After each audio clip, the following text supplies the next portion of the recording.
Live from Atlanta, Georgia, it's the Zach Ballinger Show, where we help you find your direction through passion and purpose. My name is Zach Ballinger. I'm your host. Thank you guys so much for joining us today. We really do have a really special guest. In 2021, this is about you. We're answering your career questions. If you guys have any, feel free to pop them into the comment section. We'll make sure to get to them during the broadcast. Career development starts with you. I'm so excited to be bringing on these experts to help you with your own career journey. There's no stupid question. We're all in this together. We're all here to help you, and we're excited. Me and Sammie are. Sammie, thank you so much for joining the show today.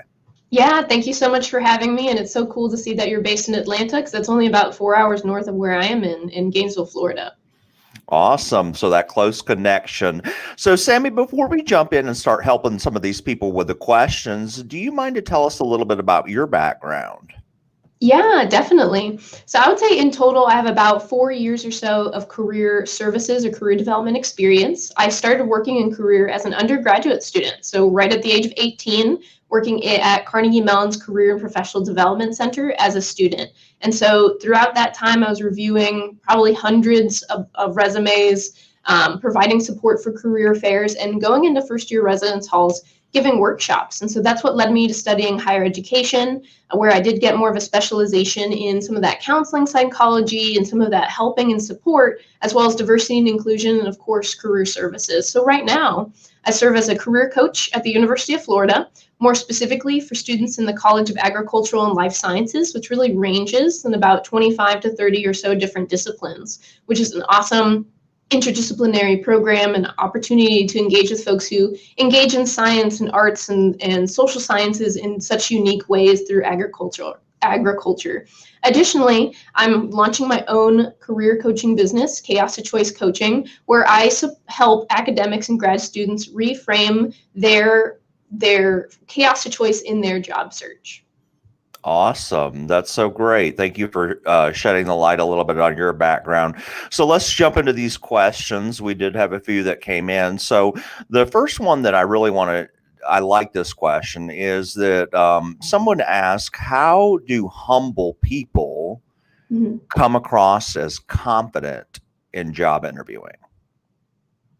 That is a wonderful question, and specifically even that sense of interviewing, which is that sense of performance, that sense of being on the spot, and that sense of getting it right in that moment, right? I think the first thing I would do is kind of unpack the word humble. Often when we think about the word humble or humility, it's that dispositional sense of, well, I'm helpful, I give so much, I'm selfless, and I don't want to come off as someone who needs something from others or takes away from others. And often thinking about that helping sense or humility, I've even hosted a program here at the University of Florida called Boosting Over Boasting. How do you boost your professional sense without coming off or even feeling ingenuine in the way you engage with folks? So first off, I would really advise on reframing that humility.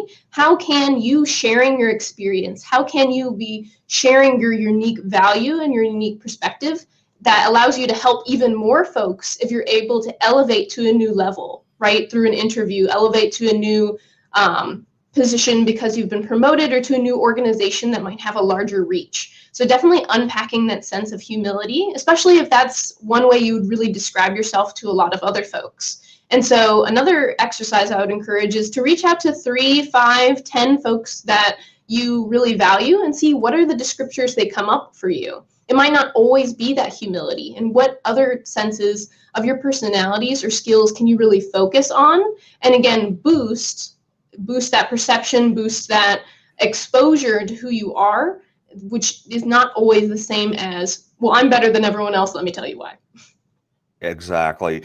I think you're exactly right. We've got to look at it a little bit different. Interviewing is a two-way street. So you're actually kind of interviewing them at the same time. But also, I think who is prepared the most is normally the best at job interviewing. And so if we practice, we're prepared, we answer the questions, we're doing mock interviewing, we build confidence, and Mhm. confidence exudes in the interview. Now, like you said, it's not, hey, I've done all this and I can tell you why, and I'm the best thing since sliced bread. It's more of, your confidence is that preparation key, and that's what job interviewers look for. So I exactly, don't think of yourself as humble, but think of yourself as a two-way interviewing street, and that you're showing and demonstrating your skills and why you would be the best candidate for the job.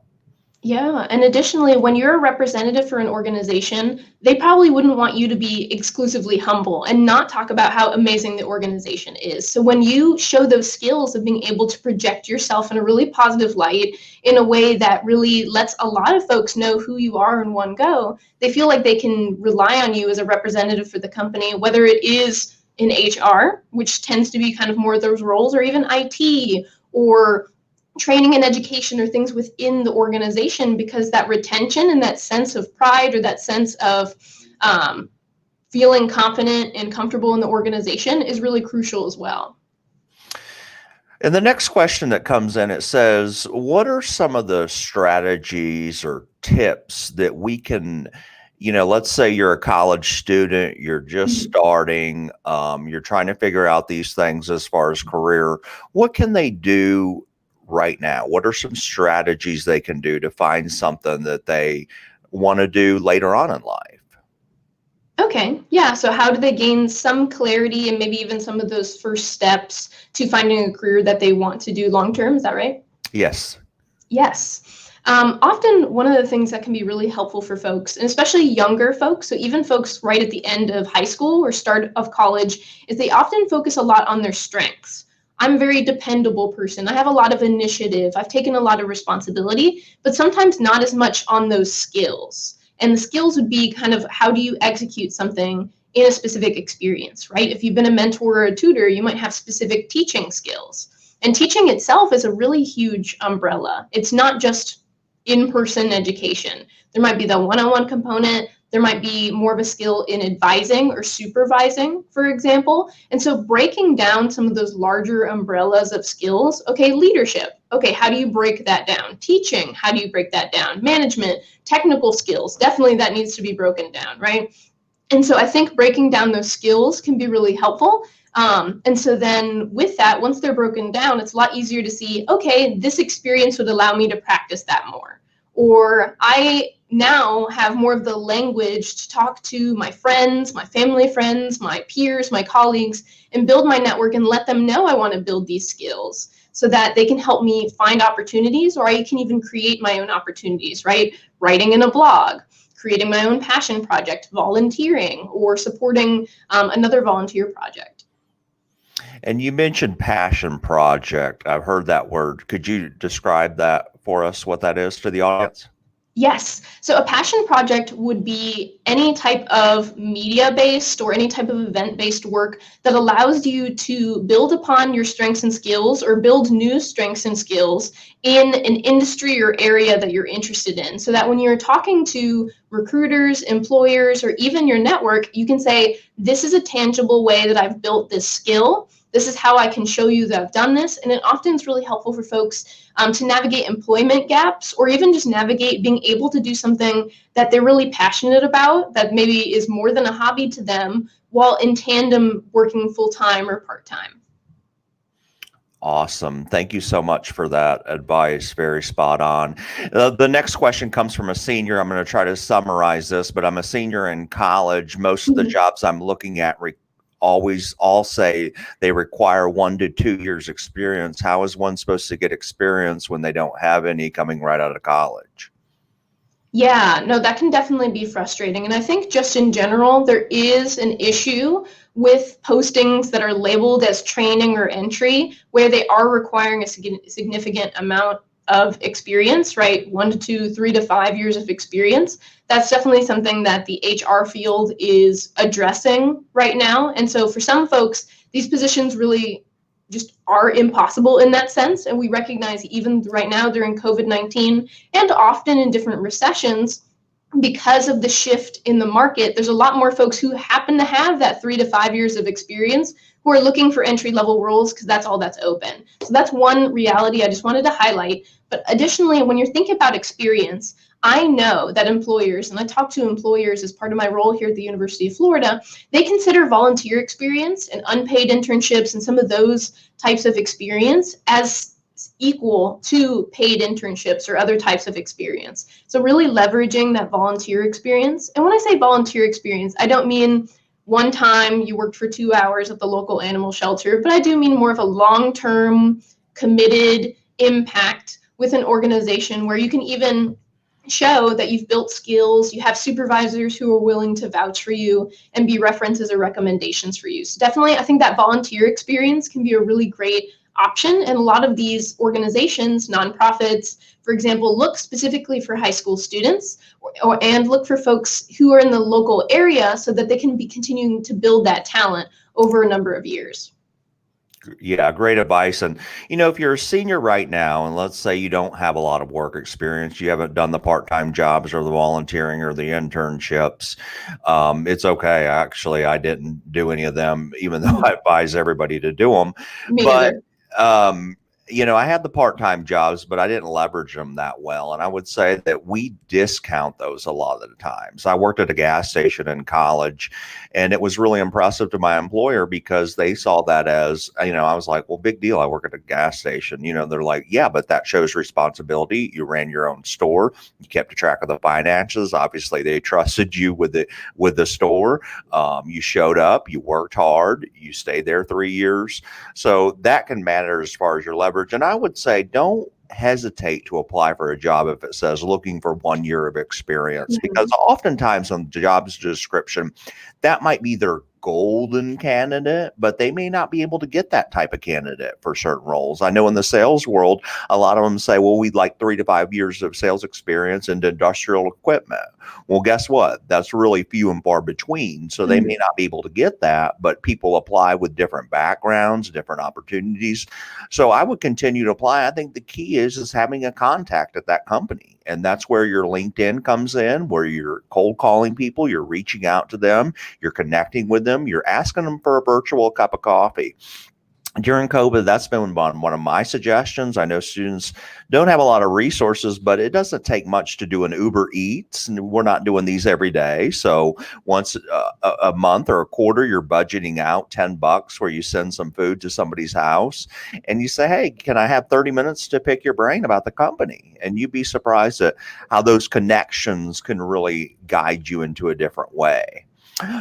Let's talk about career service centers. I think it's perfect because you work at one at Florida, and we won't hold that against you. But so why should students visit a career service center, and when should they do this? Yes, I definitely think folks should visit their career service center early and often. One of the reasons, and it's like the most basic or kind of like realistic reason, is you're paying for it when you're a college student, university student. It is part of your fees. It is part of your package of part of being a university. And actually, a lot of universities, in the way they advertise themselves, highlight that they have strong career service presence or highlight the placement roles. So for example, the University of Florida is the #2 best college career center from best colleges. And that's something that we try to highlight. And we also highlight to prospective students to say, we're really serious about this. And we recognize going to college isn't just for going to college, it's about preparing for your future and thinking about careers, right? So that's more of the end, right, than just having the specific college experience, which is also super important. And so definitely I recommend students visit their college career center at least once a semester. And you can attend and set a meeting or go to a workshop for your college career center and not have a specific question in mind at all. One of the benefits, especially if you attend a workshop or you attend something that's group-based, is that other folks might have questions for things you never thought to ask. And that's definitely something I think is really beneficial, especially for first-generation students or students who don't have as much of that experience with the college experience, right? Maybe first years or sophomore students. you get to know, okay, maybe some of the things that I should be looking into or questions that I now do have, right? This is, again, relationship building. As you mentioned, networking and being able to know someone in a specific organization, we as career coaches know a lot of folks at a lot of different organizations. And so we can be able to facilitate that networking as well. And so when you're connecting with us, when you're meeting with us, when we're able to coach, provide some support, especially that long-term relationship, we can be able to let you know if we see different opportunities open, if we see a workshop or a program that is really relevant for you. And so that relationship building across the university, whether it is your RA or someone in housing or someone in multicultural and diversity affairs or career services, building those relationships for the future is really important. And I think it's strategic to start with career services. Spot on. That's one of my soapboxes. I think career services is one of the most underutilized areas on a college campus. If you think about it, when you go to college, their main goal is to get a job.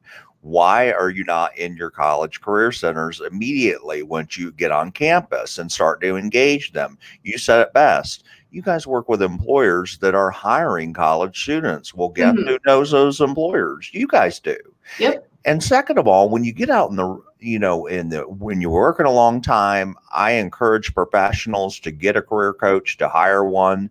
Their ROI on them is almost through the roof. Usually you make your money back, what you've spent into them in the first few months. But, career coaching isn't cheap. And, and there's a service oriented industry. Well, guess what? It's free when you go to college. Those people like yourself are career coaches, and they can guide you during your career.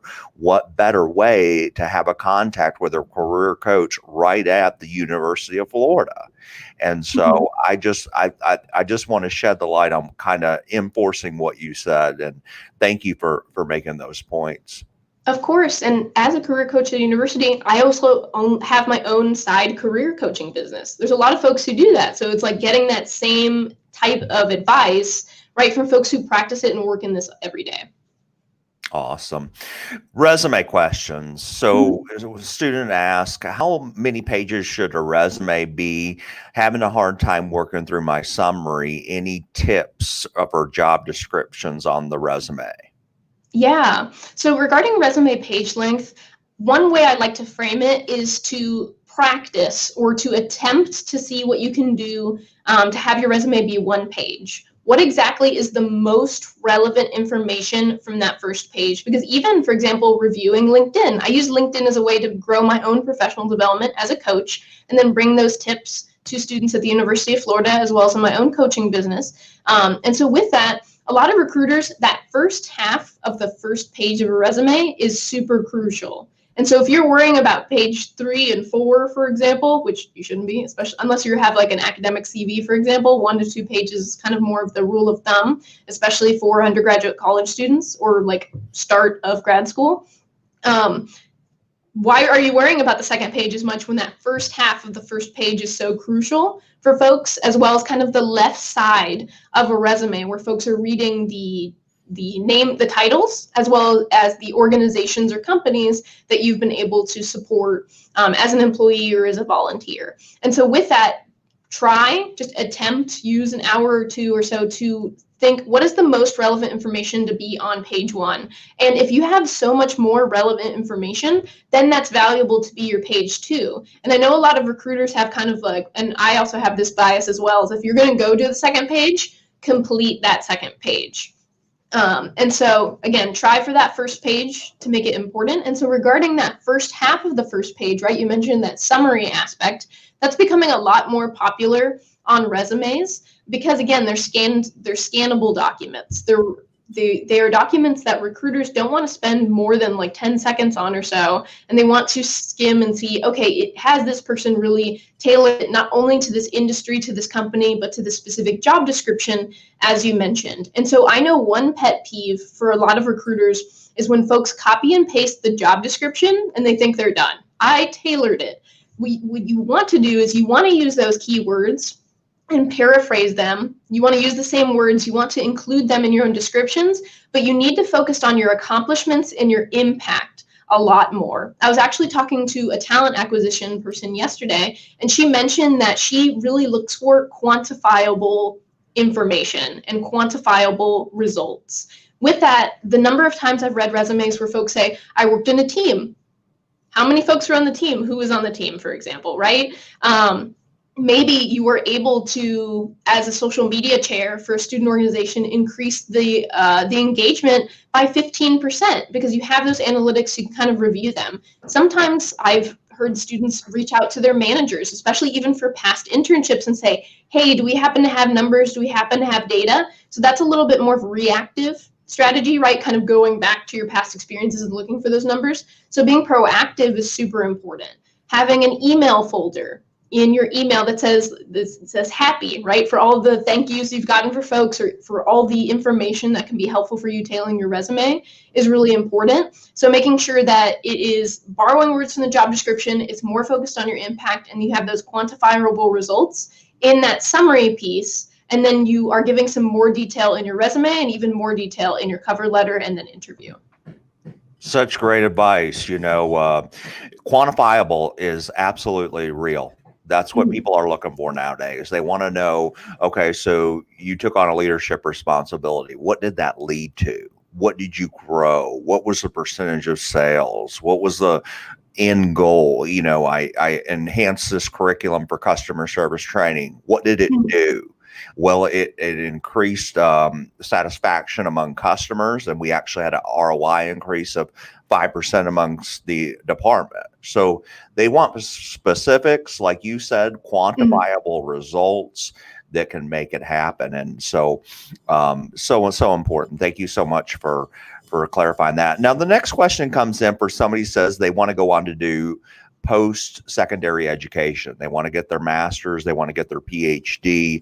Do the same principles that you use to put on applications or do these job interviews apply in the academia setting? Great question. And so one question I get from students right when they're starting their graduate school search, even before they're really sure that they're applying for graduate school, is, what should I have?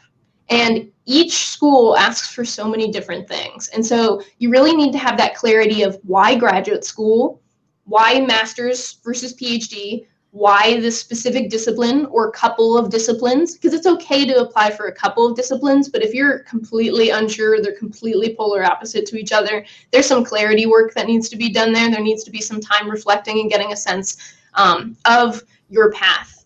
I was working with a student here at UF a few weeks ago who we started the appointment talking about graduate school. She mentioned she was interested in 2 subfields of biology. And I was like, okay, that makes sense.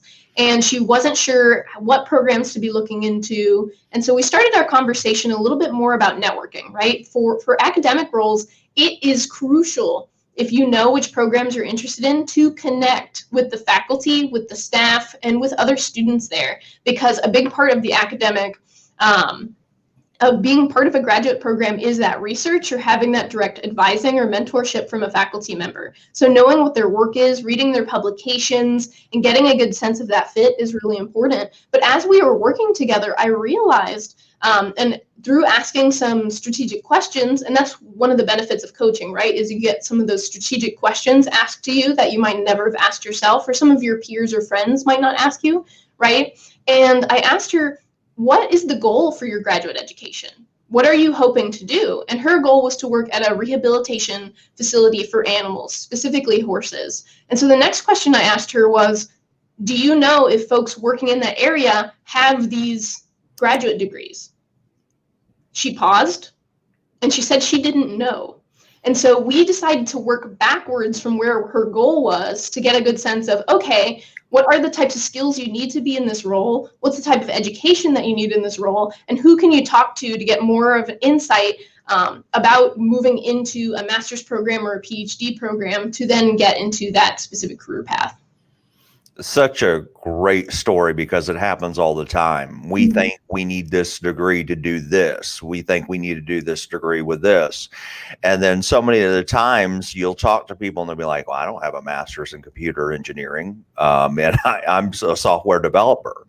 And so it all, and you talk to them and they're like, but you need to take this course because you need to stay up to date on these credentials. Same in the business world. I have students all the time say, well, I want to get my MBA. Okay, well, what do you want to do with your MBA? What's your career goal? What would you like to do? Some of them have great answers. They're like, well, I want to, I'm working on my leadership. I've been in this company 3 years. Okay, perfect sense, makes sense. But I want to get my MBA to be a financial analyst. Why? Is other people in that career have MBAs? No.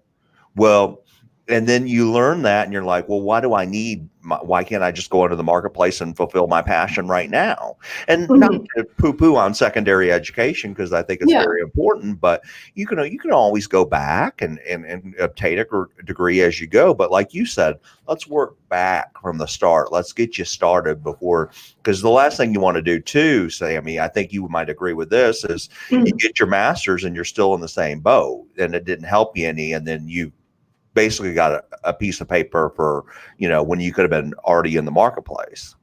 Yeah, and that can be really stressful, right? There's a lot of that sense of being overqualified, right? And often, actually, instead of being overqualified, sometimes it's just being over-credentialed. You do have those similar qualifications, or you still actually need to even build some skills that folks have built out in industry or gaining different types of experiences. So oftentimes, grad school can feel like, oh, this is where I can still think about my career. I'm giving myself some more time. But what you're doing is furthering an academic career that might not be as relevant to a career pivot to some other industry that was your goal the whole time. Such great advice. Thank you so much for coming on the show. Where can folks follow you again? So let's say somebody's out there listening, they love your ideas, great advice, and where can they get in touch with you? Yeah, so one of the best places would be LinkedIn. So you see my name right here at the bottom. You can find me there and you'll see that my background is yellow and that I'm a career coach. You can also check out my website, www.sammiewalker.com. So it doesn't have the second last name there. And I'm also on Twitter as Sammie ML Walker because my parents decided I was so amazing I needed 2 middle names. That's so awesome. So thank you so much for coming on and sharing. This has been great. We really appreciate your time. We know you're very busy at the Career Service Center, and we look forward to talking to you very soon. Definitely. Thank you so much for the amazing questions from your audience, from my audience as well. And I look forward to collaborating again in the future.